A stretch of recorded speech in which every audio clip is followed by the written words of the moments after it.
ಶ್ರೀಕೃಷ್ಣ. ಆತನ ಬಗ್ಗೆ ಎಷ್ಟು ವರ್ಣಿಸಿದರೂ ಮುಗಿಯದ ಕಥೆ. ಎಂತೆಂತಹ ಪಂಡಿತರು ಋಷಿಮುನಿಗಳಿಗೆ ವರ್ಣನಾತೀತವಾದ ವ್ಯಕ್ತಿತ್ವ. ಆತನನ್ನ ಸಂಪೂರ್ಣವಾಗಿ ಅರ್ಥ ಮಾಡಿಕೊಂಡವರು ಯಾರೂ ಇಲ್ಲ. ಯಶೋದೆಗೆ ಕಂದನಾಗಿ, ಬಲರಾಮನಿಗೆ ಸಹೋದರನಾಗಿ, ಕುಚೇಲನಿಗೆ ಗೆಳೆಯನಾಗಿ, ರಾಧೆಗೆ ಪ್ರೇಮಿಯಾಗಿ, ಅರ್ಜುನನಿಗೆ ಗುರುವಾಗಿ, ದ್ರೌಪದಿಗೆ ಅಣ್ಣನಾಗಿ, ಲೋಕಕ್ಕೆ ದೇವರಾದವನು. ಆತನದ್ದು ಯಾರ ಕಲ್ಪನೆಗೂ ಸಂಪೂರ್ಣವಾಗಿ ಸಿಗಲಾರದ ವ್ಯಕ್ತಿತ್ವ.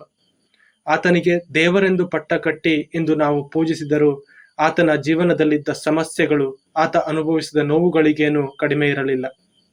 ತಂದೆ ತಾಯಿ ಜೈಲಿನಲ್ಲಿದ್ದಾಗ ಜನಿಸಿದ. ಹುಟ್ಟುವ ಮೊದಲೇ ತನ್ನೆಲ್ಲಾ ಸಹೋದರರನ್ನು ಕಳೆದುಕೊಂಡಿದ್ದ. ಹಸುಗೂಸಾಗಿದ್ದಾಗಲೇ ಅವನನ್ನು ಕೊಲ್ಲಲು ಕಂಸ ಕಳುಹಿಸಿದ ರಾಕ್ಷಸರ ಸಂಖ್ಯೆಯೇನು ಕಡಿಮೆ ಇತ್ತೇ? ಆತ ಅದನ್ನೆಲ್ಲವನ್ನು ಎದುರಿಸಿ ನಿಂತಿದ್ದ. ಆದರೆ ಆತನಿಂದಲೇ ತಮ್ಮ ಊರಿಗೆ ಕಂಟಕ ಎಂದು ವೃಂದಾವನದ ಜನ ಆತನನ್ನೇ ತಿರಸ್ಕಾರದಿಂದ ನೋಡಿದ್ದರು. ಅವರೆಲ್ಲರ ತಿರಸ್ಕಾರವನ್ನು ಕೂಡ ಆತ ನಗುನಗುತ್ತಲೇ ಎದುರಿಸಿ ನಿಂತಿದ್ದ. ಅವರ್ಯಾರ ಮಾತಿಗೂ ಆತ ಹೆದರಿ ಅಡಗಿಕೊಳ್ಳಲಿಲ್ಲ. ಕೊನೆಗೆ ಕಾಳಿಂಗ ಮರ್ದನ ಮಾಡಿ ಗೋವರ್ಧನ ಶಿಖರವನ್ನೆತ್ತಿ ತನ್ನತನವನ್ನ ನಿರೂಪಿಸಿಕೊಂಡು ಅವರ ಮನಸ್ಸನ್ನು ಗೆದ್ದ. ನಾವು ಏನು ಅನ್ನೋದನ್ನ ಸಾಬೀತುಪಡಿಸೋವರೆಗೆ ದೇವರನ್ನೂ ಕೂಡ ಜನ ನಂಬೋದಿಲ್ಲ ಅನ್ನೋದನ್ನ ಆತ ನಿರೂಪಿಸಿದ್ದ. ಇನ್ನು ರಾಧೆಯ ಜೊತೆಗಿನ ಪ್ರೀತಿ, ಆತ ಅಲ್ಲಿ ಕೂಡ ಅನುಭವಿಸಿದ್ದು ನೋವನ್ನೇ ಅಲ್ವಾ? ಯೌವನಕ್ಕೆ ಬಂದ ಕೃಷ್ಣನಿಗೆ ವಯಸ್ಸಿಗೆ ಸಹಜವಾಗಿ ರಾಧೆಯ ಮೇಲೆ ಪ್ರೀತಿ ಉಂಟಾಗಿತ್ತು. ರಾಧೆಯನ್ನ ಪ್ರಾಣಕ್ಕಿಂತ ಮಿಗಿಲಾಗಿ ಪ್ರೀತಿಸುತ್ತಿದ್ದ. ಅವರಿಬ್ಬರ ಪ್ರೀತಿ ಎರಡು ದೇಹ ಒಂದು ಜೀವ ಎನ್ನುವಂತಿತ್ತು. ಆದರೆ ವಿಧಿ ಅವರ ಬದುಕಲ್ಲಿ ಬೇರೆಯದ್ದೇ ಕಥೆ ಬರೆದಿತ್ತು. ಕೃಷ್ಣನಿಗೆ ತನ್ನ ಬದುಕಿನ ಗುರಿಯ ಬಗ್ಗೆ, ತನ್ನ ಕರ್ತವ್ಯದ ಬಗ್ಗೆ ಚೆನ್ನಾಗಿ ತಿಳಿದಿತ್ತು. ತಾನು ಸಾಗಬೇಕಾದ ಹಾದಿಯ ಬಗ್ಗೆ ಕೃಷ್ಣನಿಗೆ ಗೊತ್ತಿತ್ತು. ತನ್ನ ಕರ್ತವ್ಯಕ್ಕಾಗಿ ಆತ ತನ್ನ ಪ್ರೀತಿಯನ್ನ ತ್ಯಾಗ ಮಾಡಲೇಬೇಕಾಗಿತ್ತು. ದೇವರೆಂದ ಮಾತ್ರಕ್ಕೆ ಎಲ್ಲವನ್ನೂ ಬದಲಾಯಿಸಿ ಬಿಡಬಹುದಿತ್ತಲ್ಲ. ಆದರೆ ಅವತ್ತು ಆತ ಹಾಗೆ ಮಾಡಿದ್ದರೆ ಯುಗ ಯುಗಗಳಾಚೆಗೂ ಅವರ ಪ್ರೇಮ ಅಮರವಾಗಿ ಉಳಿಯುತ್ತಿರಲಿಲ್ಲ. ತನ್ನೆಲ್ಲ ನೋವನ್ನು ಮನಸ್ಸಿನಲ್ಲಿ ನುಂಗಿ ರಾಧೆಯಿಂದ ದೂರವಾಗಿ ತಾನಾಡಿ ಬೆಳೆದ ವೃಂದಾವನದಿಂದ ಶಾಶ್ವತವಾಗಿ ಹೊರ ನಡೆದು ಬಿಟ್ಟ. ಅಷ್ಟೊಂದು ನೋವನ್ನು ಆತ ಅನುಭವಿಸಿದರೂ ಆತ ಮುಗುಳ್ನಗುತ್ತಲೇ ಇದ್ದ. ಬದುಕಲ್ಲಿ ಏನನ್ನಾದರೂ ಸಾಧಿಸಬೇಕೆನ್ನುವ ಛಲವಿದ್ದವನನ್ನು ಅದ್ಯಾವ ತ್ಯಾಗಕ್ಕಾದರೂ ಸಿದ್ಧವಾಗಬೇಕೆಂದು ತನ್ನ ನಡವಳಿಕೆಯಿಂದಲೇ ಜಗತ್ತಿಗೆ ಸಾರಿದ್ದ ಮಹಾನುಭಾವ. ವೃಂದಾವನದಿಂದ ಮಥುರೆಗೆ ಬಂದ ಕೃಷ್ಣ ತನ್ನ ಸೋದರ ಮಾವನನ್ನೇ ಕೊಲ್ಲಬೇಕಾಯಿತು. ಅಲ್ಲಿಯೂ ಅಷ್ಟೇ, ತನ್ನ ದ್ವೇಷ ಸಾಧನೆಗಾಗಿ ಕಂಸನನ್ನ ಕೊಲ್ಲಲಿಲ್ಲ. ಹುಟ್ಟಿದ ಹಸುಗುಸುಗಳನ್ನ ನಿರ್ದಯವಾಗಿ ಯಾವ ಕರುಣೆಯಿಲ್ಲದೆ ರಾಕ್ಷಸನಂತೆ ಸಂಹಾರ ಮಾಡಿದ್ದ. ಅವನಿಗೆ ಅಲ್ಲಿ ಕಾಣಿಸಿದ್ದು ದುಷ್ಟ ಮನಸ್ಥಿತಿಯ ರಾಕ್ಷಸನಷ್ಟೇ. ತನ್ನನ್ನು ಕೊಲ್ಲುವುದಕ್ಕಾಗಿ ತಾನು ಸಿಗದಿದ್ದಾಗ ನವಜಾತ ಶಿಶುಗಳನ್ನೆಲ್ಲ ಕೊಲ್ಲುವಂತೆ ಆಜ್ಞೆ ಮಾಡಿದ್ದ ಕ್ರೂರಿ ಕಂಸ. ಆತನಿಗೆ ಭೂಮಿಯ ಮೇಲೆ ಬದುಕುವ ಯಾವ ಅರ್ಹತೆಯೂ ಇರಲಿಲ್ಲ. ಅದಕ್ಕಾಗಿ ಆತನನ್ನು ಸಂಹರಿಸಿ ಧರ್ಮವನ್ನು ಕಾಪಾಡಿದ್ದ ಅಷ್ಟೇ. ಕಂಸನನ್ನ ಕೊಂದು ಅವನ ಸಿಂಹಾಸನವನ್ನ ತಾನೇ ವಶಪಡಿಸಿಕೊಂಡಿದ್ದರೂ ಅವನನ್ನು ತಡೆಯುವವರು, ಅವನಿಗೆ ಎದುರು ನಿಲ್ಲುವವರು ಅಲ್ಲಿ ಯಾರೂ ಇರಲಿಲ್ಲ. ಆದರೆ ಅವನಿಗೆ ರಾಜ್ಯದ ಆಸೆಯಾಗಲಿ ಅಧಿಕಾರ ದಾಹವಾಗಲಿ ಇರಲಿಲ್ಲ. ಕಂಸನ ತಂದೆ ಉಗ್ರಸೇನನಿಗೆ ರಾಜ್ಯವನ್ನು ನೀಡಿ ತನ್ನ ಪಾಡಿಗೆ ತಾನು ಸಾಮಾನ್ಯನಾಗಿ ಉಳಿದು ಬಿಟ್ಟ. ಅವನ ಗುರಿ ರಾಜನಾಗುವುದಾಗಲಿ ಅಧಿಕಾರ ಚಲಾಯಿಸುವುದಾಗಲಿ ಆಗಿರಲಿಲ್ಲ. ಅವನ ಮುಂದಿದ್ದ ಗುರಿ ತನ್ನ ಯಾದವ ಕುಲವನ್ನ ಬಲಪಡಿಸಿಕೊಳ್ಳಬೇಕಾಗಿತ್ತು. ಆ ಸಮಯದಲ್ಲಿ ಇಡೀ ಭರತಖಂಡದಲ್ಲಿ ಕೇವಲ 2 ಮಹಾ ಸಾಮ್ರಾಜ್ಯಗಳಿದ್ದವು. ಒಂದು ಹಸ್ತಿನಾವತಿ, ಇನ್ನೊಂದು ಜರಾಸಂಧನ ಮಗಧ.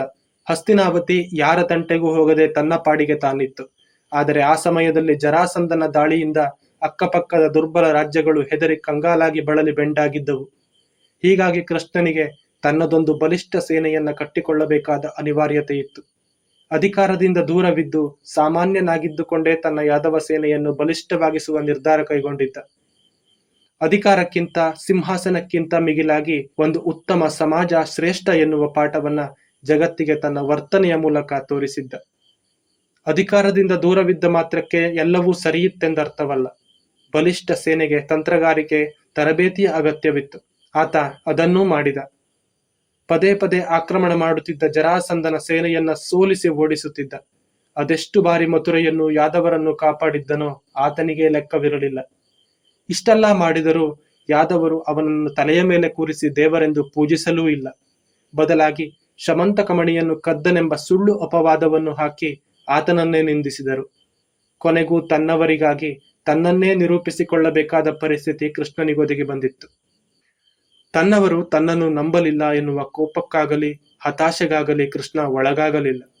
ಜಾಂಬವಂತನೊಂದಿಗೆ ಹೋರಾಡಿ ಗೆದ್ದು ಶಮಂತಕಮಣಿಯನ್ನು ತಂದೊಪ್ಪಿಸಿ ತನ್ನತನವನ್ನ ನಿರೂಪಿಸಿಕೊಂಡಿದ್ದ. ಇನ್ನು ನರಕಾಸುರನ ಸಂಹಾರ. ನರಕಾಸುರ ಎನ್ನುವ ರಾಕ್ಷಸನನ್ನು ಕೊಂದ ಮೇಲೆ ಆತನು ಬಂಧಿಸಿದ್ದ 16,000 ಜನ ಹುಡುಗಿಯರನ್ನು ಅಲ್ಲಿಂದ ಬಿಡಿಸಿದ್ದ. ಅವರೆಲ್ಲರಿಗೂ ತಾನೇ ಗಂಡನಾದ. ಇಲ್ಲಿ ಗಂಡನಾದ ಎನ್ನುವ ಅರ್ಥ ಅವರನ್ನು ವಿವಾಹವಾದ ಎಂದಲ್ಲ, ಬದಲಾಗಿ ರಕ್ಕಸರ ಬಂಧನದಲ್ಲಿ ಇದ್ದ ಹುಡುಗಿಯರನ್ನ ಈ ಸಮಾಜ ಕೆಟ್ಟ ದೃಷ್ಟಿಯಲ್ಲಿ ನೋಡದಿರಲಿ ಎನ್ನುವ ಕಾರಣಕ್ಕೆ. ಅವರಿಗೆ ಸಮಾಜದಲ್ಲಿ ಭದ್ರತೆ ನೀಡಲಷ್ಟೇ ಅವರಿಗೆ ಗಂಡನಾಗಿ ಅವರ ಮಾನವನ್ನ ಪ್ರಾಣವನ್ನ ಕಾಪಾಡಿದ್ದ. ಇದು ಒಬ್ಬ ಅತ್ಯುತ್ತಮ ನಾಯಕನಿಗೆ ಸಮಾಜದಲ್ಲಿದ್ದ ಪ್ರತಿಯೊಬ್ಬರ ಮೇಲಿನ ಕಾಳಜಿಯಾಗಿತ್ತು. ಶ್ರೀಕೃಷ್ಣ ಸಾಮಾನ್ಯರಲ್ಲಿ ಅಸಾಮಾನ್ಯನಾಗಿದ್ದ. ಆತ ಅತ್ಯಂತ ಉತ್ತಮವಾದ ರಾಜಕೀಯ ಚತುರನಾಗಿದ್ದ. ಇಡೀ ಭರತಖಂಡದ ತುಂಬ ತನ್ನ ಬೇಹುಗಾರರನ್ನು ಹೊಂದಿದ್ದ. ಪ್ರತಿ ರಾಜವಂಶದ ಸಂಪೂರ್ಣ ಮಾಹಿತಿ ಕೃಷ್ಣನ ಬಳಿ ಇತ್ತು. ಅಷ್ಟೊಂದು ರಾಜತಾಂತ್ರಿಕ ಯೋಚನೆ ಸಾಮರ್ಥ್ಯವಿಲ್ಲದಿದ್ದರೆ ಸಾಮಾನ್ಯ ಕುಲದವನು ಶ್ರೇಷ್ಠ ಸೈನ್ಯವನ್ನು ಕಟ್ಟುವುದು ಹೇಗೆ ತಾನೇ ಸಾಧ್ಯವಾಗುತ್ತಿತ್ತು?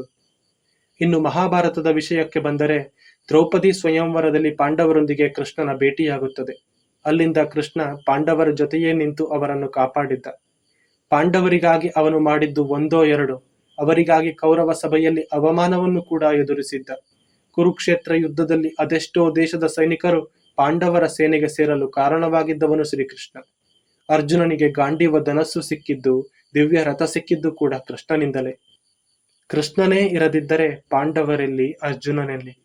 ಅವನಿಗೆ ಕರ್ಣನ ರಹಸ್ಯ ಗೊತ್ತಿತ್ತು, ಆತನ ಶಕ್ತಿ ಗೊತ್ತಿತ್ತು. ಭೀಷ್ಮರ ಬಲ ಗೊತ್ತಿತ್ತು, ಬಲಹೀನತೆಯೂ ಗೊತ್ತಿತ್ತು. ಕಡೆಯ ಕ್ಷಣದವರೆಗೂ ಕರ್ಣನನ್ನು, ಭೀಷ್ಮರನ್ನು ಪಾಂಡವರ ಕಡೆ ಸೆಳೆಯಲು ಪ್ರಯತ್ನ ಪಟ್ಟಿದ್ದ. ಇಡೀ ಮಹಾಭಾರತದಲ್ಲಿ ಒಳ್ಳೆಯವರ್ಯಾರು, ಕೆಟ್ಟವರ್ಯಾರು, ಪ್ರತಿಯೊಂದು ಘಟನೆಗೂ ಪ್ರತಿಯೊಂದು ನಡೆಗೂ ಆತನೇ ಕಾರಣವಾಗಿದ್ದ. ಆತ ಕಪಟನಾಟಕ ಸೂತ್ರಧಾರಿ. ಯುದ್ಧ ಮಾಡಲು ಆತನಿಗೆ ಪಾಂಡವರೂ ಬೇಕಿರಲಿಲ್ಲ, ಅರ್ಜುನನೂ ಬೇಕಿರಲಿಲ್ಲ. ಕ್ಷಣ ಮಾತ್ರದಲ್ಲಿ ತನ್ನ ಸುದರ್ಶನದಿಂದ ಸಂಪೂರ್ಣ ಸೈನ್ಯವನ್ನೇ ಧ್ವಂಸ ಮಾಡಿಬಿಡಬಲ್ಲ ಸಾಮರ್ಥ್ಯ ಅವನಿಗಿತ್ತು. ಅದೆಷ್ಟೋ ಜನರನ್ನು ಬಲಿ ತೆಗೆದುಕೊಳ್ಳುವ ಯುದ್ಧಕ್ಕೆ ಬಲವಾದ ಕಾರಣವಿತ್ತು, ಧರ್ಮ ಸಂಸ್ಥಾಪನೆಯ ಉದ್ದೇಶವಿತ್ತು. ಇನ್ನು ಕುರುಕ್ಷೇತ್ರದಲ್ಲಿ ಆಯುಧವನ್ನೇ ಹಿಡಿಯುವುದಿಲ್ಲ ಎಂದು ಪ್ರತಿಜ್ಞೆ ಮಾಡಿದ್ದ ಶ್ರೀಕೃಷ್ಣ ಭೀಷ್ಮರ ಬಾಣದಿಂದ ಘಾಸಿಗೊಂಡು ಕೋಪಿಸಿಕೊಂಡವನಂತೆ ಚಕ್ರವನ್ನೆತ್ತಿಕೊಂಡು ಅವರ ಮೇಲೇರಿ ಹೋದ. ಅರ್ಜುನನ ಮನಪರಿವರ್ತನೆಗಾಗಿ ನಾಟಕವಾಡಿದ್ದ. ಅಮರನಾದ ಅಶ್ವತ್ಥಾಮ ಸಾವಿಗೀಡಾದನೆಂದು ಉಪಾಯದಿಂದ ಧರ್ಮರಾಯನ ಬಾಯಲ್ಲಿ ಹೇಳಿಸಿ ದ್ರೋಣರ ಸಾವಿಗೆ ಕಾರಣವಾಗಿದ್ದ. ಅಲ್ಲಿ ಕೃಷ್ಣನಿರದಿದ್ದರೆ ಅವರನ್ನು ಗೆಲ್ಲುವುದು ಅರ್ಜುನನಿಗೆಲ್ಲಿ ಸಾಧ್ಯವಿತ್ತು? ತನ್ನವರನ್ನೇ ಕೊಂದು ಪಡೆದ ರಾಜ್ಯ ತನಗೆ ಬೇಕಾಗಿಲ್ಲವೆಂದು ಯುದ್ಧ ಭೂಮಿಯಲ್ಲಿ ವೈರಾಗಿಯಾದ ಅರ್ಜುನನಿಗೆ ಗೀತೋಪದೇಶ ಮಾಡಿ ಆತನಲ್ಲಿದ್ದ ಕರ್ತವ್ಯ ಪ್ರಜ್ಞೆಯನ್ನ ಜಾಗೃತಗೊಳಿಸಿ ಜಗತ್ತಿಗೆ ಅಮೂಲ್ಯವಾದ ಭಗವದ್ಗೀತೆಯನ್ನ ಸಿಗುವಂತೆ ಮಾಡಿದ್ದ. ಬದುಕಿನ ಪ್ರತಿ ಪ್ರಶ್ನೆಗೂ ಪ್ರತಿ ಸಮಸ್ಯೆಗೂ ಪರಿಹಾರವೇನಾದರೂ ಹುಡುಕಬೇಕೆಂದರೆ ಅದು ಭಗವದ್ಗೀತೆಯಲ್ಲಿ ಮಾತ್ರ ಸಿಗಲು ಸಾಧ್ಯ. ಅರ್ಜುನ, ಇಲ್ಲಿ ನೀನಿದ್ದರೂ ನೀನಿಲ್ಲದಿದ್ದರೂ ಈ ಯುದ್ಧ ನಡೆಯುತ್ತದೆ. ನೀನಿಲ್ಲಿ ಇರಬೇಕೆನ್ನುವ ಯಾವ ಅನಿವಾರ್ಯತೆಯೂ ಇಲ್ಲ. ನೀನಲ್ಲದಿದ್ದರೆ ಇನ್ಯಾರಿಂದಲಾದರೂ ಮಾಡಿಸಬಲ್ಲೆ. ಸ್ವತಃ ನಾನೇ ಈ ಯುದ್ಧವನ್ನು ಕೊನೆಗಾಣಿಸಬಲ್ಲೆ ಎಂದು ಅರ್ಜುನನಿಗೆ ಮಾರ್ಮಿಕವಾಗಿ ತಿಳಿಸಿದ್ದ. ಕರ್ಮಣ್ಯೇವಾಧಿಕಾರಸ್ಥೆ ಮಾ ಫಲೇಶು ಕದಾಚನ ಮಾ ಕರ್ಮಫಲೇ ಹೇತುರ್ಭುಮಾ ತೇ ಸಂಗೋಸ್ತ್ವ ಕರ್ಮಣಿ. ಕರ್ತವ್ಯವೇ ನಿನ್ನ ಅಧಿಕಾರ, ಅದರಿಂದ ಬರುವ ಫಲಾಫಲಗಳನ್ನು ನನಗೆ ಬಿಡು ಎಂದು ಉಪದೇಶಿಸಿದ್ದ. ಇಷ್ಟೆಲ್ಲ ಮಾಡಿ ಪಾಂಡವರಿಗೆ ರಾಜ್ಯವೇನೋ ಕೊಡಿಸಿದ ಕೃಷ್ಣನಿಗೆ ಅಲ್ಲಿ ಸಿಕ್ಕಿದ್ದಾದರೂ ಏನು? ತನ್ನ ಮಕ್ಕಳ ಸಾವಿಗೆ ಕಾರಣವಾದ ನಿನ್ನ ವಂಶ ನಾಶವಾಗಲಿ ಎನ್ನುವ ಗಾಂಧಾರಿಯ ಶಾಪ. ಯಾವ ವಂಶವನ್ನು ಶ್ರೇಷ್ಠ ಸೈನ್ಯವನ್ನಾಗಿಸಲು ಎಲ್ಲವನ್ನೂ ತ್ಯಾಗ ಮಾಡಿ ಹಗಲಿರುಳು ಶ್ರಮಿಸಿದ್ದನೋ ಅದೇ ವಂಶ ತನ್ನೆದುರೇ ಸರ್ವನಾಶವಾಗಲಿ ಎನ್ನುವ ಗಾಂಧಾರಿಯ ಶಾಪ. ಆಗಲೂ ಆತನ ಮುಖದ ಮೇಲಿನ ಮಂದಹಾಸ ಮರೆಯಾಗಲಿಲ್ಲ. ಆತ ದುಃಖಿಸಲೂ ಇಲ್ಲ. ಅದೆಲ್ಲವನ್ನು ಮನದಲ್ಲೇ ಮುಚ್ಚಿಟ್ಟುಕೊಂಡಿದ್ದ. ಎದೆಯೊಳಗಿನ ಜ್ವಾಲಾಮುಖಿಯನ್ನ ಮಂದಹಾಸದಲ್ಲಿ ಹೊರಹಾಕಿದ ಮಹಾನುಭಾವ. ಇದೆಲ್ಲ ಅವನು ಸಹಿಸಿದ್ದು, ಸಾಧಿಸಿದ್ದು ಹೇಗೆ? ಭಕ್ತಿಯಿಂದ ಆರಾಧಿಸುವವರು ಆತ ದೇವರಾಗಿದ್ದ, ಹಾಗಾಗಿ ಇದನ್ನೆಲ್ಲ ಸಾಧಿಸಿದ ಎಂದುಕೊಳ್ಳುತ್ತಾರೆ. ಅಲ್ಲಿಗೆ ಅವನ ಇಡೀ ಜೀವನದ ಸಾಧನೆಯನ್ನ ದೈವತ್ವದ ಪರದೆಯಲ್ಲಿ ಮುಚ್ಚಿಬಿಡುತ್ತಾರೆ. ಶ್ರೀಕೃಷ್ಣ ಮಹಾವಿಷ್ಣುವಿನ ಅವತಾರವೇ ಆಗಿದ್ದಿರಬಹುದು, ಆದರೆ ಆತನ ಪ್ರತಿ ಸಾಧನೆಯು ಮನುಷ್ಯನಾಗಿದ್ದುಕೊಂಡೇ ಸಾಧಿಸಿದ್ದ. ಗೆಳೆಯನೆಂದರೆ ಕೃಷ್ಣನಂತಿರಬೇಕು, ಕೈ ಹಿಡಿದರೆ ಕೊನೆಯವರೆಗೂ ಬಿಡದಂತಿರಬೇಕು ಎಂದು ಜಗತ್ತಿಗೆ ಸಾರಿದ್ದ. ಇಂದಿನ ಪ್ರೇಮಿಗಳಿಗೆ ಮಾದರಿಯಾಗುವಂತೆ ರಾಧಾಕೃಷ್ಣರ ಪ್ರೀತಿ ಯುಗಯುಗಗಳಾಚೆಗೂ ಜೀವಂತವಾಗಿರುವಂತೆ ರಾಧೆಯನ್ನ ಪ್ರೀತಿಸಿದ್ದ. ಒಬ್ಬ ಸಾಮಾನ್ಯ ಗೊಲ್ಲರ ಹುಡುಗ ದನ ಕಾಯುತ್ತಾ, ಪಿಳ್ಳಂಗೋವಿಯೂದುತ್ತಾ, ಗೋಪಿಕೆಯರೊಂದಿಗೆ ಆಟವಾಡುತ್ತಾ ಬೆಳೆದ ಸಾಮಾನ್ಯ ಹುಡುಗ ತನ್ನ ಸ್ವಂತ ಶಕ್ತಿ ಸಾಮರ್ಥ್ಯ ಬುದ್ಧಿವಂತಿಕೆಯೊಂದಿಗೆ ಬೆಳೆದು ಒಂದು ಶಕ್ತಿಶಾಲಿ ಸಾಮ್ರಾಜ್ಯ ಕಟ್ಟಿ ಬೃಹದಾಕಾರದ ಹೆಮ್ಮರದಂತೆ ಬೆಳೆದು ನಿಂತದ್ದು ಬರೀ ದೈವಿಕ ಶಕ್ತಿಯಿಂದಾಗಿ ಅಲ್ಲ, ತನ್ನ ಜಾಣ್ಮೆಯಿಂದ, ಕರುಣೆಯಿಂದ, ಲೋಕೋದ್ಧಾರದ ಮಹದಾಶಯದಿಂದ, ಧರ್ಮೋ ರಕ್ಷತಿ ರಕ್ಷಿತ ಎನ್ನುವ ಆಶಯದಿಂದ. ತನ್ನ ಬದುಕಲ್ಲಿ ಎಷ್ಟೋ ನೋವುಗಳನ್ನು ಅನುಭವಿಸಿದರೂ ಮುಗುಳ್ನಗೆಯಿಂದ ಸ್ವೀಕರಿಸಿ ಅದನ್ನೆದುರಿಸುವ ಆತನ ಛಲದಿಂದಾಗಿ, ಆತನ ಮನೋಸಾಮರ್ಥ್ಯದಿಂದಾಗಿ ಆತನನ್ನ ಇಂದು ದೇವರೆಂದು ಪೂಜಿಸುತ್ತಾರೆ. ಹೀಗೆ ಬದುಕಿನ ಪ್ರತಿ ಹಂತದಲ್ಲೂ ಆತ ನಡೆದ ಹಾದಿ ಪ್ರತಿಯೊಬ್ಬರಿಗೂ ಮಾರ್ಗವಾಗಲಿ. ಭಾರತೀಯರಿಗೆ ಆತನಿಗಿಂತ ಹೆಚ್ಚಿನ ಸ್ಫೂರ್ತಿಯಾಗಬಲ್ಲ ವ್ಯಕ್ತಿತ್ವ ಇನ್ಯಾರದಿರಲು ಸಾಧ್ಯವಿದೆ? ಇದೇ ಕೃಷ್ಣನ ಬಗ್ಗೆ ನಮಗೆ ತಿಳಿದ ಸಾಸಿವೆ ಕಾಳಿನಷ್ಟು ಮಾಹಿತಿ. ಎಂತೆಂತಹ ಮಹಾನುಭಾವರಿಗೆ ಅವನನ್ನು ವ್ಯಾಖ್ಯಾನಿಸಲು ಸಾಧ್ಯವಾಗಲಿಲ್ಲ. ಇನ್ನು ನಾವೇನು ಅವನ ಬಗ್ಗೆ ಸಂಪೂರ್ಣವಾಗಿ ತಿಳಿಸಲು ಸಾಧ್ಯ? ಅವರವರ ಭಕುತಿಗೆ, ಅವರವರ ಭಾವಕ್ಕೆ.